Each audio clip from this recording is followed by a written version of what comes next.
Bonjour, je m'appelle Océane. J'ai créé un blog pour parler de films, de séries, de livres surtout. Je suis une grande passionnée de livres, d'actualité sociale en lien avec le travail social.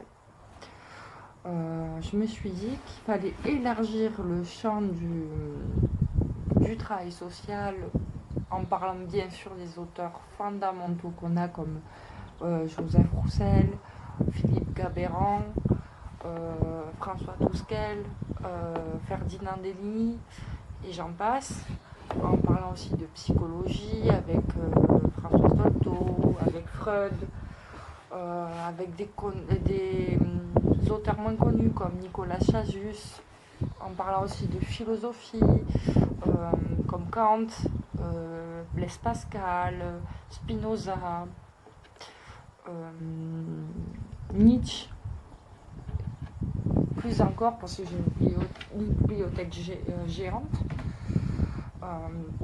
mais aussi de films qui peuvent être en lien thématique, dans la thématique du travail social, de séries, de musique, parce que à travers la musique, il y a souvent des messages, et des messages que je pense que moi, en tant que futur travailleuse sociale, je suis éducatrice en formation. Je pense qu'il est important d'interpréter les messages que veut nous envoyer la société et d'avoir une vision la plus élargie possible pour accompagner au mieux et au plus près des besoins. C'est en comprenant, en écoutant l'autre qu'on j'arriverai jamais à le dire ce mot, pourtant il est très important, intellectualiser, yes, j'ai réussi, sa pratique, je pense que ça passe par écouter, à lire, à découvrir et à s'intéresser à ce qu'il y a autour de nous. Donc ce blog, il aura ce but et je compte aussi sur vous pour me dire si vous voulez qu'on parle de telle ou telle thématique, de tel film, de tel livre, de telle actu. Voilà. Actuellement, je suis en train de lire Une vie volée de Susanna Quezon. Je pense que vous avez entendu parler de ce livre,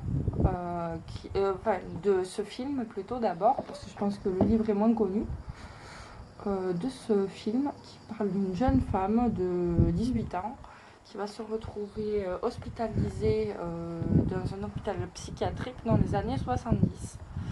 Et elle va nous raconter sa vie là-bas, pourquoi elle est là-bas, les patients qu'elle va y rencontrer. Et on pourra faire le parallèle entre les années 70 et les pratiques maintenant qui en psychiatrie, qui nous concernent aussi. Je lis aussi d'autres ouvrages en même temps, comme Paroles d'éduc de Joseph Roussel. Je suis encore en train de relire Kant. Il y a énormément de livres que je suis en train de lire. Mon préféré, je crois qu'actuellement, c'est Adolescent dans la violence de Kammerer. Mais je vous ferai une autre vidéo pour vous expliquer davantage. Voilà.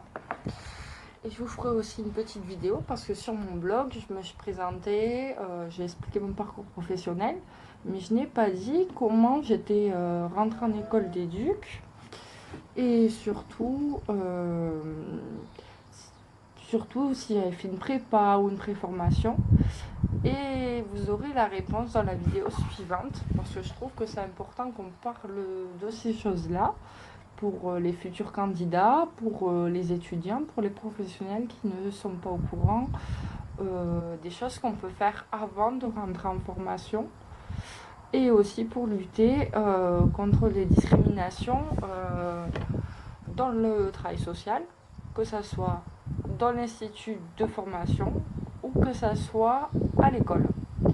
Je m'explique. Je suis moi-même en situation de handicap, ça se voit absolument pas. Pourtant, j'ai 3 handicaps. Et il y en a un, j'enlève par exemple, on voit que j'ai un appareil auditif. Je serai en train de marcher, on verrait que je serai en train de peut-être mon pied qui tourne, mon bras droit qui ne marche pas bien, ou ma vision qui est un peu défaillante.